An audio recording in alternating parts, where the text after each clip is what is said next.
Bismillahirrahmanirrahim. Dear viewers, Assalamu alaikum. I am your host Faisal Raza Khan and you are watching Foresight. Viewers, today's world confront the harsh reality of Palestinian crisis, where Israel's genocide and war crimes continues. Occupation forces aggression intensifies with every passing moment, leaving destruction, death and despair in its wake. Israeli occupation regime continues to bomb Gaza and replicating the same in occupied West Bank. So far, Israeli occupation forces killed over 40,819 innocent people and 94,291 others wounded in Gaza alone.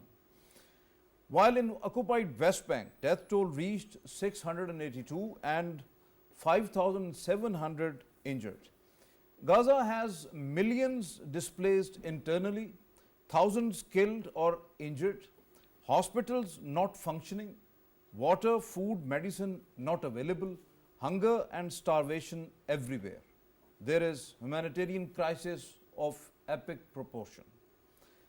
But it's harsh and reality that when humanity is suffering in Gaza and West Bank, international community remains largely silent.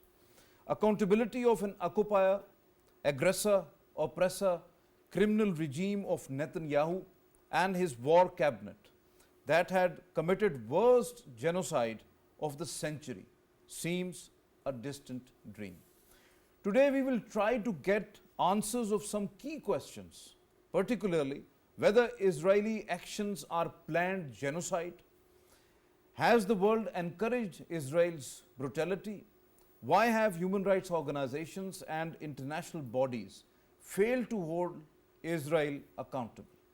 To get answers of these key questions, we have in our studios Dr. Malik Hammad. He is the human rights activist and educationist. Most welcome to you, Ahmad. Thank you very much for your time. And with him, Dr. Sajid Khattak. He is the Middle Eastern affairs expert. Most welcome to you, Raza. Thank you very much for your presence here. And online joining us, Dr. Saira Abbasi. She is international relations expert. Most welcome to you, ma'am. Thank you very much for your presence online. Ma'am, my first question is to you that what about escalating conflict in Middle East? Israel want to grab hold of the Palestine, unfortunately negating the Palestinian statehood. No signs of ceasefire so far, rather aggression intensified. While whether International Court of Justice, International Criminal Court or the United Nations Security Council or overall United Nations body going to hold Israel accountable over the genocide, war crimes and atrocities going on in Gaza and now in the occupied West Bank as well. The world consistently or deliberately failed while Gaza and now West Bank invasion brutally exposed the rule-based world order. What do you say on that? First of all, thank you very much for having me at your show. While answering your question, the escalating conflict in the Middle East, particularly Israel's intensified aggression, raises serious concerns about the future of Palestinian statehood. Israel's actions suggest that a determination to control all of Palestine, effectively negating any prospects for a two-state solutions. And we have seen in the past few months that whenever there is a talk about a two-state solution or any efforts that has been made by the international community, such as China and other states, Israel has effectively done something to ruin or erode that process. Despite the growing international outcry, there are no signs of a ceasefire, with aggression only intensifying. So, talking about the second part of your question, the ability of international bodies like International Court of Justice, International Criminal Court, or UNSC to hold Israel accountable remains questionable. These institutions, which are supposed to uphold international law, have consistently failed to take decisive action against Israel's violation. This failure is not just a reflection of the complex geopolitics surrounding the Israeli-Palestinian conflict, but also exposes the limitation and biases within the so-called rule-based international order or world order. Talking You're about the absolutely right, but the UN Special Rapporteur Francisca Albanese warned that Israel's genocide violence expanding to the other parts of the Palestine. Apartheid Israel is targeting Gaza and occupied West Bank as overall process of elimination, replacement and territorial expansion. These are the words of a UN special rapporteur on those important aspects, particularly the human rights. So how do you see this particular statement? Giving a statement without any tangible action or consequences would remain, useless. If there is no effective intervention into the atrocities of Israel, that would remain useless for any kind of, bringing a tangible solution to the work. So giving a statement only for the sake of statement and to show to the world only indicates the hypocrisy of international bodies and international community. And that raised doubts about the legitimacy of the global governance also, and their structure and their capacity to protect human rights and maintain peace. So just giving a statement would, I think, more bringing the effectiveness of these bodies into the questionable state, because there is lack of commitment which is being seen in the past many months since October last year, that one day they give statement about peace efforts and their commitment to the peace, and then we see that the international power centers, hasten to arm Israeli forces and Israeli army. So that only indicates the hypocrisy, I believe. Talking about particularly the Israel's behavior right now, do you not think that Israel got enough world encouragement with complete impunity that started repeating the Gaza episode in occupied West Bank as well, imposed siege of Jenin with residents' essential food supplies, water, electricity, internet already cut off? It seems that Israel is going to grab hold of the Palestine, and world has in fact left Palestinians to die and no care about the Palestinian statehood. Yes, definitely. These indicates the severe tactics that Israel is employing in Gaza, again raising severe concerns about the future of Palestinian territories. The cutting off of essential supplies like food, water, electricity, and internet. This indicates a deliberate strategy to impose harsh conditions on the Palestinians, potentially paving for the way for further territorial expansion. According to Jenin municipality, Israeli army has bulldozed nearly 70% of the city's streets and 20 kilometers of its water and sewage networks, which will affect 80% of the Jenin refugee camp, which is home to 20,000 people, is left without water access. And this is a war crime. Depriving the civilian population from the basic needs is against the international law and international Geneva Convention. And I would again reassert my point that this is because of the lack of international community's effective response that emboldened such aggressive actions, and further, intensifying the Israeli efforts to isolate Palestinians, to further suffering of the Palestinians. This also create an environment when international community is not paying attention or not taking any tangible action or intervention into such matters. Particularly United States, this create an environment where Israel feels itself as, like you mentioned, that it can act with impunity, and this is a kind of encouragement, tacit endorsement of power centers, which is coupled with the inertia of the global institutions that has left Palestinian increasingly isolated. Your point well taken, Dr. Saira. Dr. Sajid, Dr. Sajid, whether it seems Israel has implemented a planned genocide upon Palestinians, as according to the UN estimates, about 65% of the total road network in Gaza has been damaged. Borders are completely closed.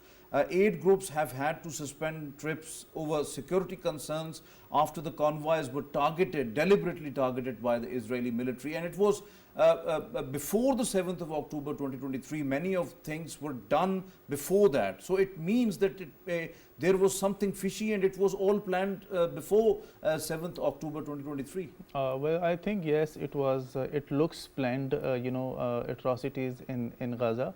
And if you refer to the Francesus Albanese report, that is a UN special reporter, she basically concluded that all the actions by all means of, you can say, the standards or the definitions of genocide, it qualifies to be a genocide.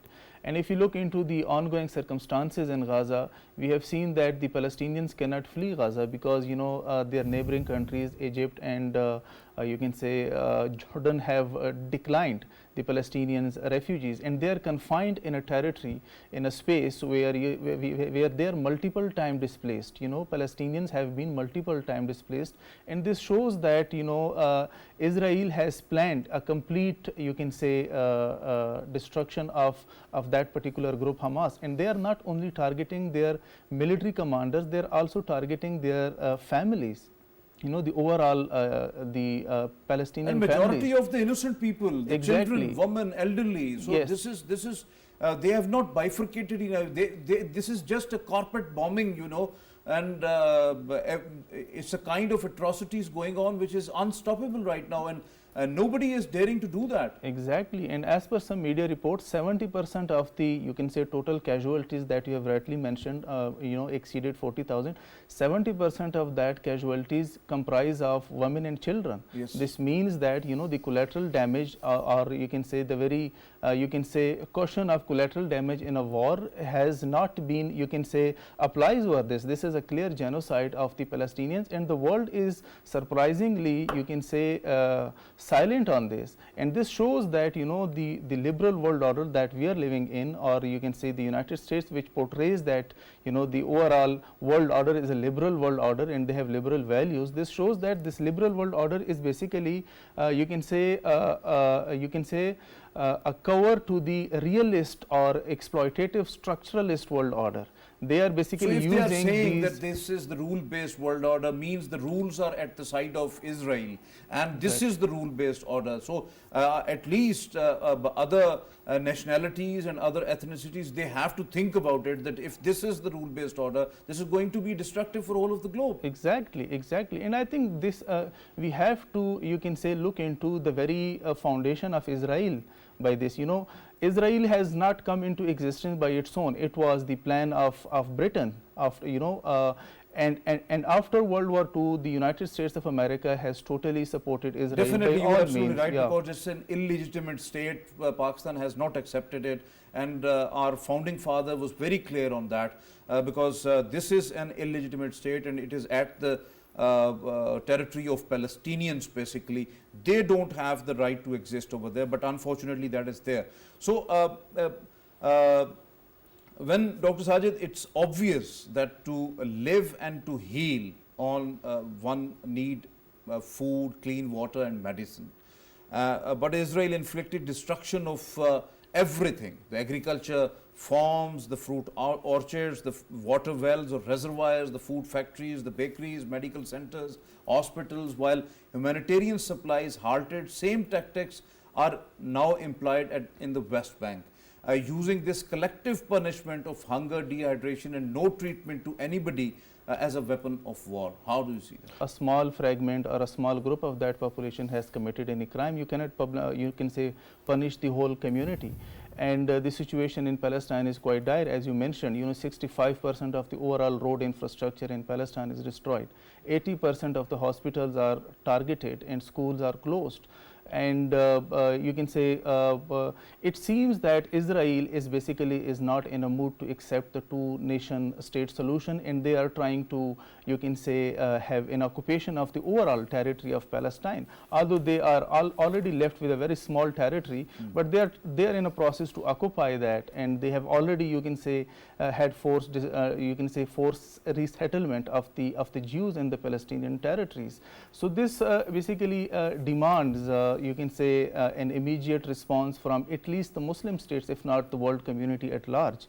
And unfortunately, in the modern nation state system, we can see that most of the states are having inward looking policies, and they are basically focused on their own sovereignty and integrity. But I would say that this is very dangerous, because the way Palestine is destroyed today, tomorrow it will be the turn of some another state, because the overall unity of the Muslim world is being, you can say, compromised, and even the neighboring Muslim states of Palestine, they are not in a mood to extend a helping hand to the Palestinians. And tomorrow, same can be the story of some another Muslim state in the world. So I believe that this is the time to have a unity in the Muslim world, and it is also a test for the United Nations as well. It may prove like a League of Nations of the 1920s. It failed to prevent conflicts, and it was very selective in terms of their intervention in the international affairs. So if United Nations fails today to have, you can say, a voice against Israeli atrocities, and it is quite obvious, and or we can predict that in the near future, we can say a failing United Nations, and that would be disastrous for the whole world. And then we can simply predict a third world war coming into play, because the main guarantor of peace in the world is the United Nations today. So yes, your point well taken. Dr. Malik, Hammad, Israel created water treatment and wastewater disposal crisis in Gaza. 67% of the water and the wastewater infrastructure already destroyed. More than 700 water wells are gone. 94% of the water not available in Gaza. Only 3% or 0.4 liter of water is available per person. This availability, that 700,000 are facing the health crisis right now because of the waterborne diseases, and the wastewater creating havoc, as the polio has been detected there after 25 years in Gaza. So how do you see this situation? Do you not think it's totally inhumane? Thank you, Faisal, for inviting me to this show and talking on this very pertinent and burning issue of today's world. Absolutely right. What the figures you provided, it sounds like, the person or the area is like living in a Karbala situation. This is what we have been, no doubt, listening to the whole story of Karbala, how the water was stopped and how the clean drinking water is stopped. Professor Johan Galtung is one of the peace founders, peace studies, one of my teachers as well. He mentioned such kind of violence as structural violence. So Israel is not committing only direct violence, but it is also committing the structural violence against the community and the people of Gaza. If you look at the whole, the situation over there, means like BBC reports that out of 6 wastewater plants, 4 has been destroyed. If you look at the total 581, the drinking water facilities which the Gaza had before 7th October, it has been destroyed or damaged in one way or the other. So as you mentioned, that 3 liter per person per day is available at the moment, but we do not. It's 0.4 liter. It's 0.4 liter. Yes. So it is 3%. 3% of the person's requirement. Yes. So I mean, if it is happening and it is continuously happening, what would be there after a couple of days, after a couple of weeks? And this water destruction is against the United Nations, as my fellow man Dr. Sajid mentioned, that it is against the United Nations rules and laws, and most importantly SDGs, Sustainable Development Goals number 6, talks about the provision of clean drinking water to every person on this earth, and it requires $116 billion every year to provide every person of the earth, like more than 7 billion, to provide the clean drinking water. But we see that the Bank of Israel approved $67 billion for 2023 war expenses for Israeli government. So look at the difference. The United Nations seeks for $116 billion for the whole population of the world for providing the clean drinking water. But on the other hand, one country is spending that more much than money, half of that, more than to the half of that, destruction. to the destruction of the clean So, drinking water. Dr. Malik, facilities. Ahmad, how do you rate the alarm bells by the right groups warn of the health crisis in Gaza due to the accumulative accumulated garbage, which according to the United Nations, it's now 330,000 tons of waste. Wastewater leakage is more than 130,000 cubic meters or 4.6 million cubic feet.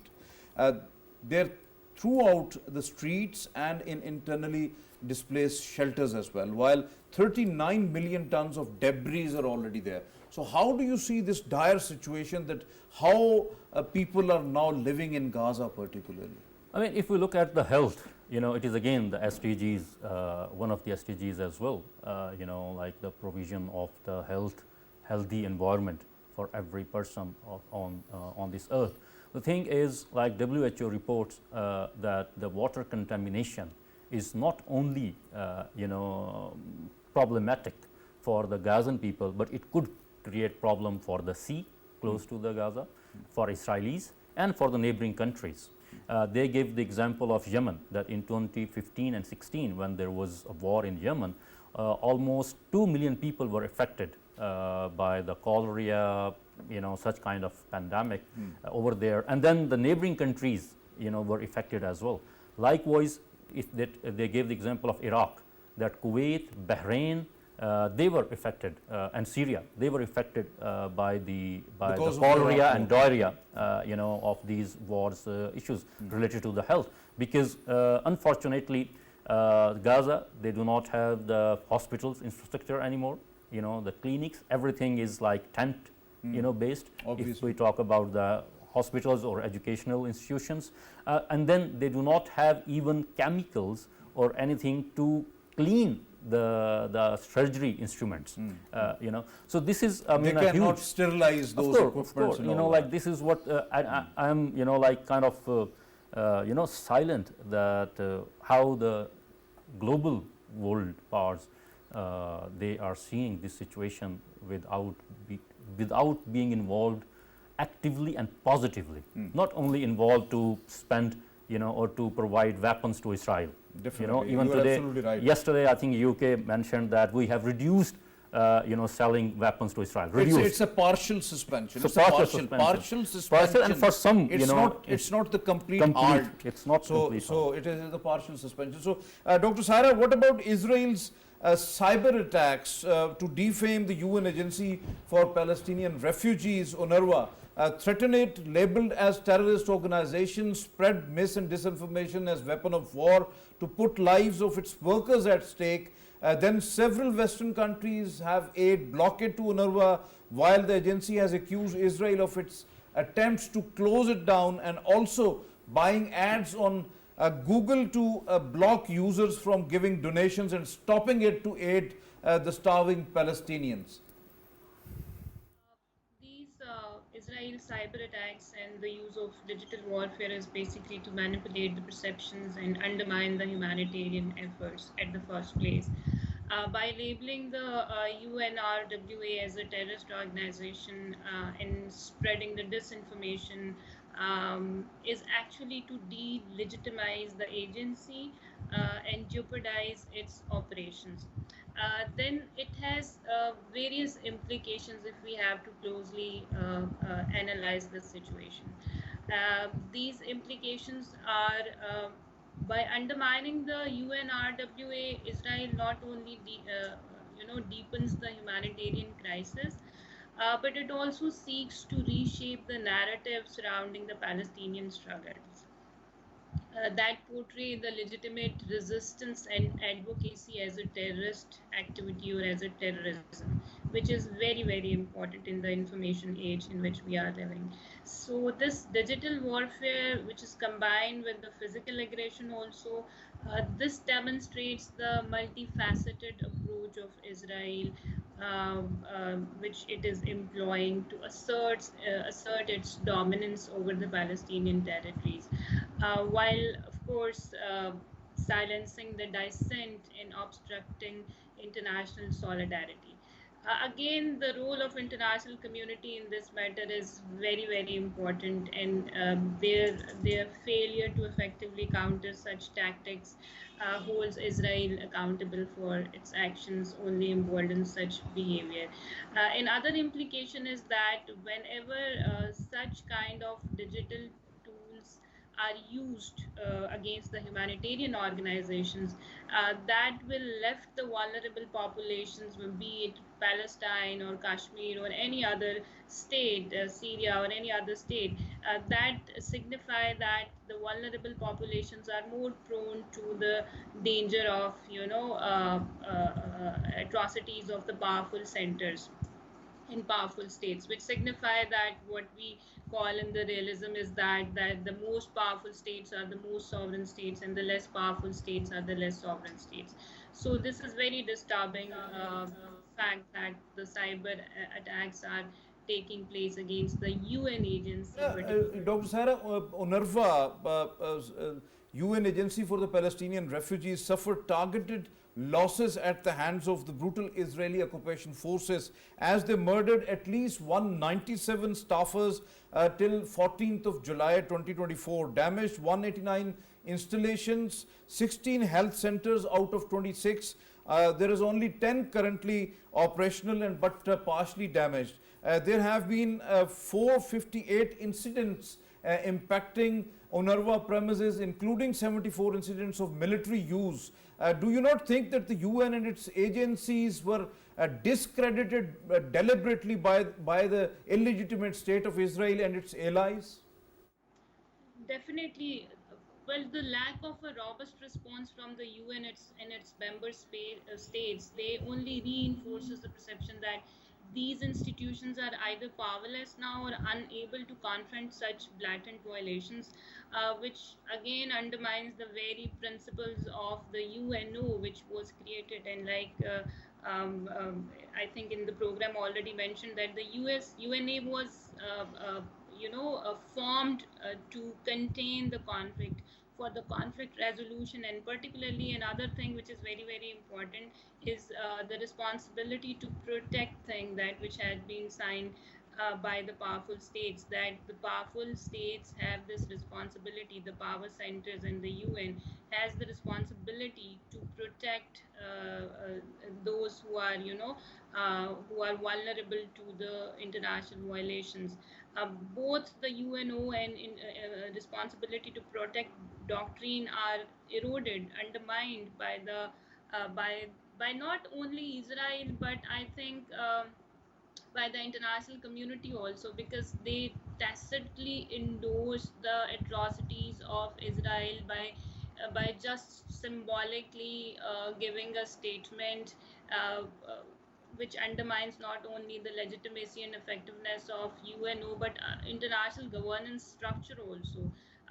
So the ability of the UN and its agencies to operate in the conflict zones and to hold powerful states accountable for their actions, I mean, that is eroded, and that undermines the international law and international human rights standards also.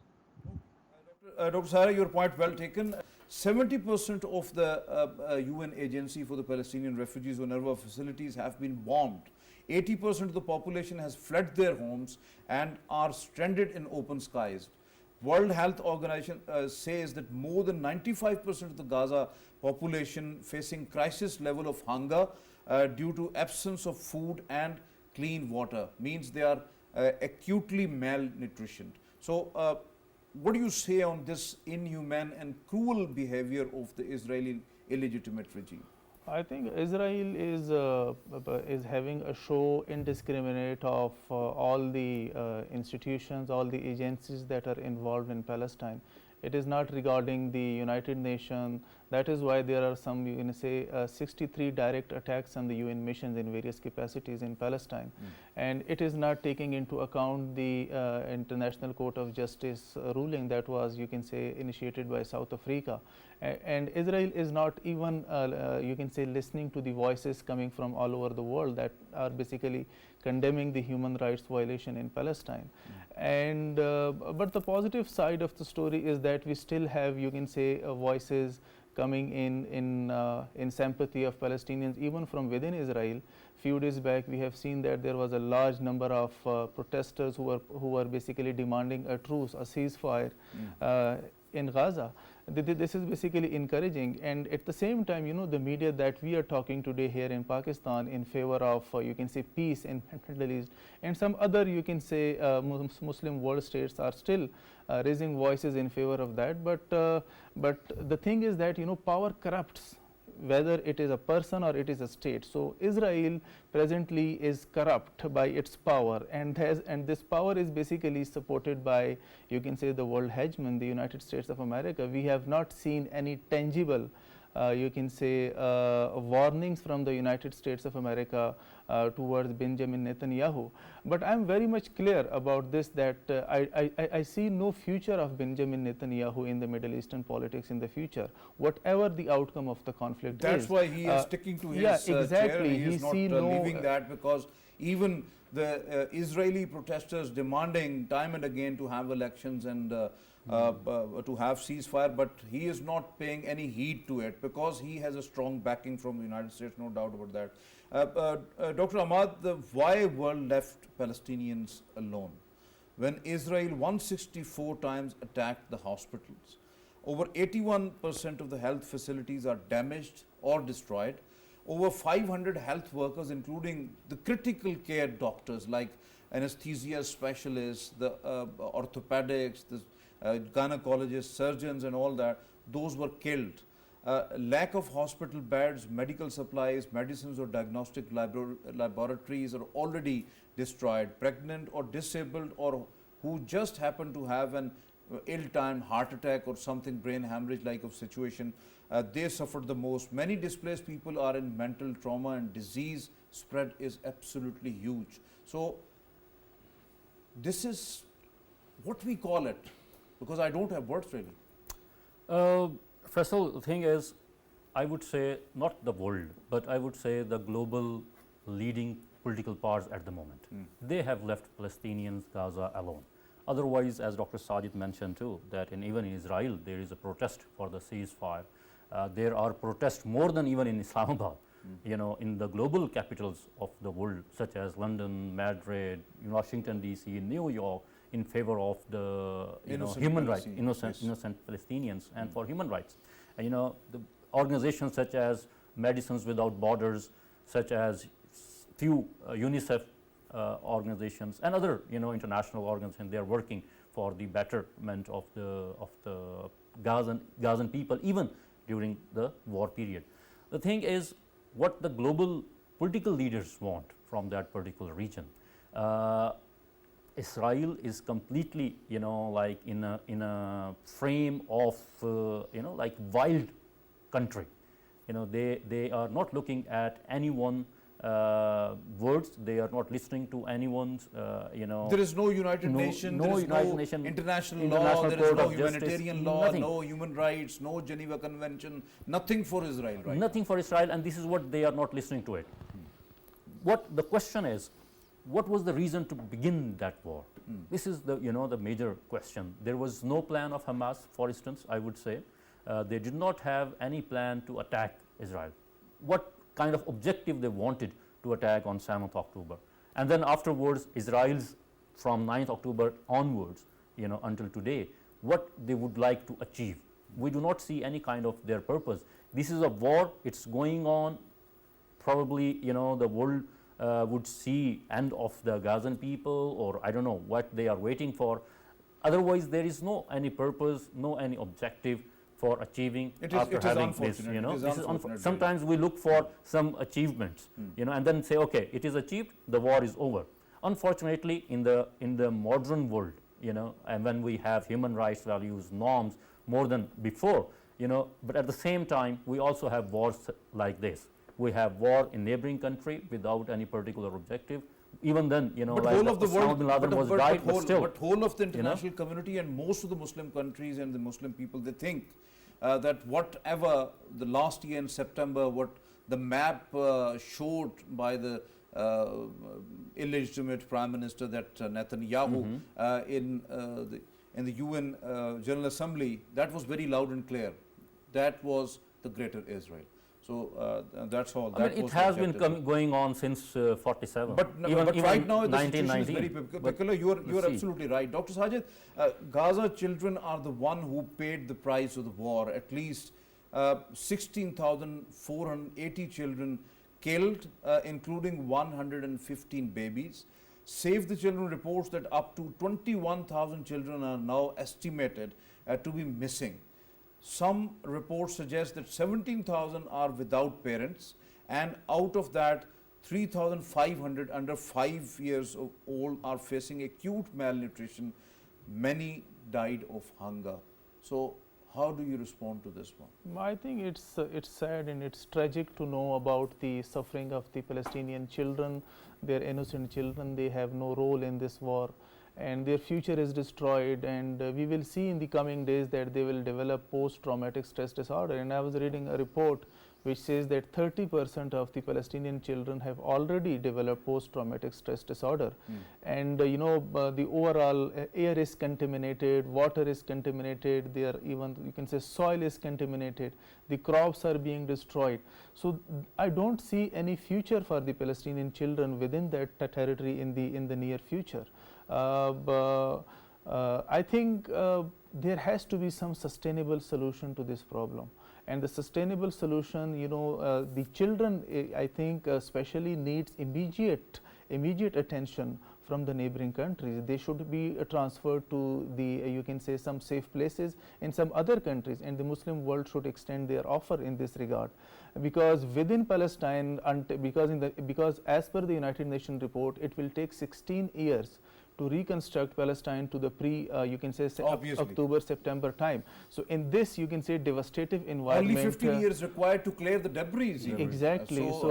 Exactly. I think their education needs to be continued in some other safe place where they have mental peace, so that more children can be saved from the post-traumatic stress disorder. Obviously, you are absolutely right. Dr. Saira, United States and its allies right from the beginning of the invasion on Gaza, aiding Israel with weapons, ammunition, and assisted and encouraged Israel to use hunger as a weapon of war, supported humanitarian aid, blockade, including the UN Agency for Palestinian Refugees Assistance, and use it collectively as a tool of genocide of Palestinians. What do you think about that?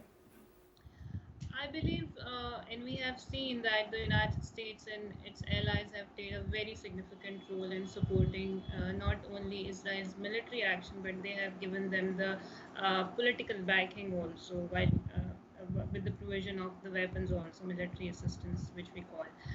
And this support that have been provided to the Israelis has further extended the actions that many critics believe that contribute to severe humanitarian crisis, including the blockade of Gaza. And that has also led to the widespread suffering among the Palestinian population also. Now, using hunger as a weapon of war through the blockade of food, water, and other essential supplies, that raises serious ethical and legal concerns also, which have been mentioned time and again in this program, that there is clear violation of international humanitarian law and Geneva conventions. And these conventions and laws prohibits the starvation of civilians as a method of warfare.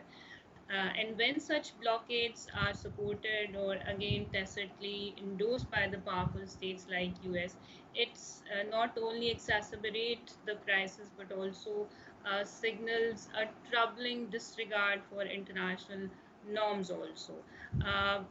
But while supporting Israel outrightly in every matter, while keeping quiet on their actions or giving them the political cover and the military assistance, one thing that has to be taken into the context and into the regard is that the United States is seen as a complicit in this in the actions of Israel against the Palestinians also. Absolutely right, Dr. Saira, you are right. Thank you very much for your presence online.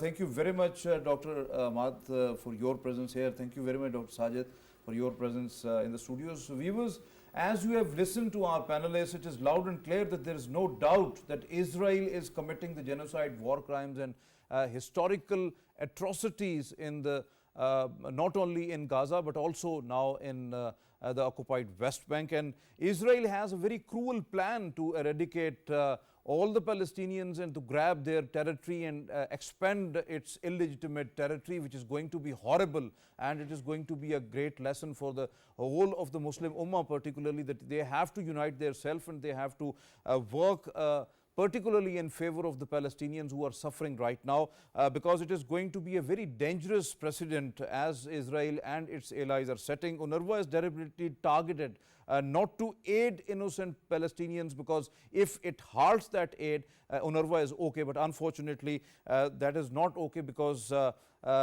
this UN agency for the Palestinian refugees is helping Palestinians in its harsh time right now. This is setting a dangerous precedent. Today, if it's Palestine, most of the panelists think that it could be another Muslim state in coming years. So UN has to take stern action.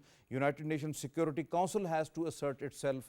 International Court of Justice, International Criminal Court, they have to take actions on that. International community has deliberately and tacitly encouraged Israel to have this genocide. Unfortunately, they have to think a bit, and world has to change its stance and help the poor innocent people of the Palestine, rather the illegitimate state of Israel. This is today's Foresight. It's time to sign off. Allah Hafiz.